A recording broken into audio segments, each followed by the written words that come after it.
The First Amendment is sure getting a workout today. In some 350 newspapers across the country, op-eds are reinforcing the value of a free press, a press that is under frequent and strident assault by the American president, Donald Trump. They are the fake, disgusting news. They are the worst. Those very dishonest people back there. Absolute dishonest, absolute scum. It's frankly disgusting the way the press is able to write whatever they want to write. They are the enemy of the people. I would never kill them, but I do hate them. And some of them are such lying, disgusting people. It's true.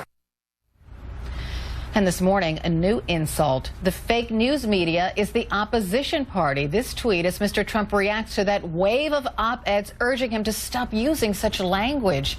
In the meantime, another eruption over free speech. Ex-CIA Chief John Brennan got his security clearances revoked yesterday. Brennan has offered frequent and often biting criticism of Donald Trump.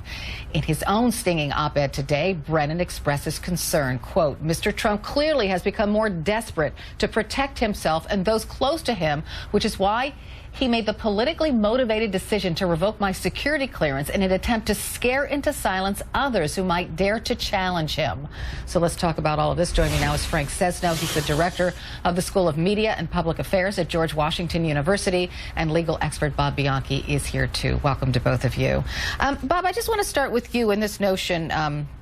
Mr. Brennan says that he was stripped of his security clearance because he's an outspoken critic of President Trump. President Trump went through a series of, well, the White House went through a series of explanations about why he decided to revoke the security clearance and then settled upon Mr. Brennan was dangerous to this country. How would you characterize it? Hypocrisy when you have somebody called Michael Flynn, who is now a convicted felon, who's still allowed to keep his security clearance. Whether you like Brennan or you don't like him, these people have a value to bring to the table in order to give information or data. And as he says, it has a chilling effect all the way down the line. The message is clear. If you say something about me, do something I don't like, go against the policy, this very valuable and coveted security clearance is going to be taken away from you in a bitter, egomaniacal, not good for the United States security. In fact, it harms this country. And these kind of antics that are going on where people are being twisted and tortured simply because they don't agree with policies is really disconcerting, because it's putting our country's national interests at stake.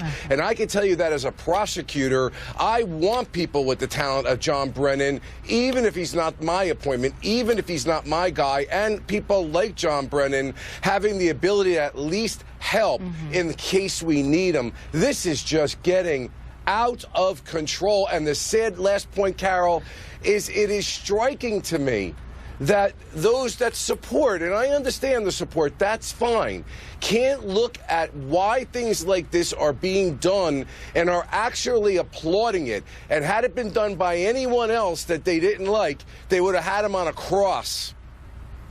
Okay, strong words from Bob Bianchi. Frank says no. So 350 newspapers across the country have published editorials saying Mr. Trump should stop, you know, calling journalists enemies of the people. Are these two stories connected in any way? You know, they are completely and totally connected, because they fundamentally come back to the fact that this president does not tolerate criticism, does not understand that the fundamental and first part of his job is to be a public person, is to be the president of all Americans, and is to not only tolerate, but to support and encourage differing points of view. There's not a president who's stepped into the limelight, or a governor or a mayor or a school superintendent for that matter, who doesn't understand that in a free and open society, criticism comes with the territory, and it encourages you as the public official to reach across differences, to try to build coalitions, to do what used to be called politics as the art of the possible. What we're in now, though, is very dangerous territory. I completely agree with Bob. This is unprecedented. I covered the White House for many years. I was the bureau chief at CNN, as you know, for many years. I worked with other White Houses, Pentagons, officials at all levels. They understood that there was an adversarial relationship. Sometimes they called privately to scream about the coverage they thought was wrong or unfair, but they never attacked the fundamental institutions. They never attacked journalists or others as enemies of the people. The President of the United States should be bringing people together, not dividing them. And what we have now is not only dividing. I will say this, strong words from both of you, but Bob, I think that people's opinions of Donald Trump pretty much baked in, and that these 350 newspapers publishing these editorials won't make a difference or change anyone's mind. That's the sentiment out there, Bob. Listen, I have a lot of friends who were in law enforcement and worked with me as a chief executive law enforcement officer.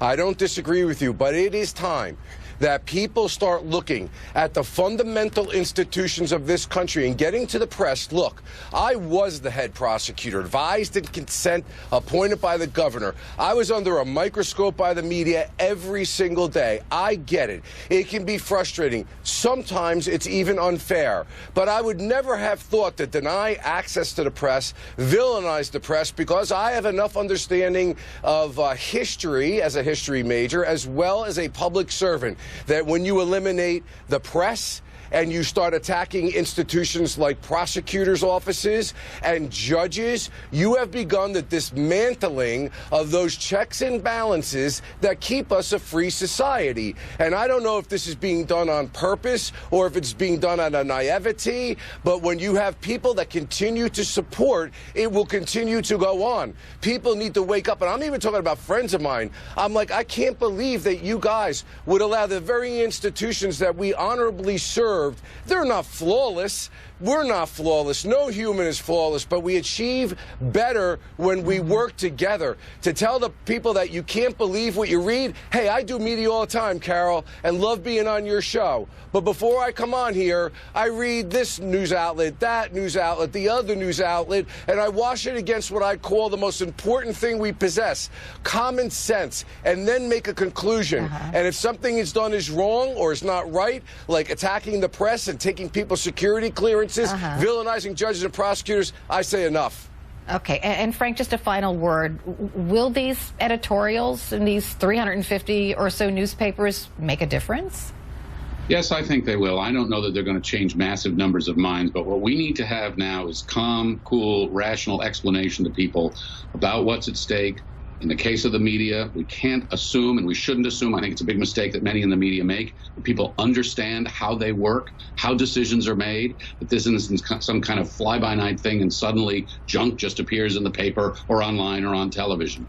It's a very important thing. I want to point out one in particular. The San Diego Tribune has a very strong editorial, but they've created essentially a link to a site that says how we work. They explain the difference between an editorial page and the news page about how news judgments are made. It's time for citizens of all stripes, from wherever we come from on the ideological spectrum, to take a breath and to understand that information is both power and it's also democracy. That includes information we don't like. It includes criticism and all the rest. And I would just close with this. For those who would side with the president now, let them think about what happens and how they're going to feel when a Democrat or a liberal or somebody else is in office, and the voices they're going to want to hear and to be sure are engaged, and the criticism then.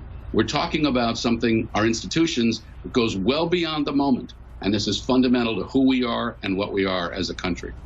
And I'll leave it there. Frank Sesno, Bob Bianchi, thanks to both of you.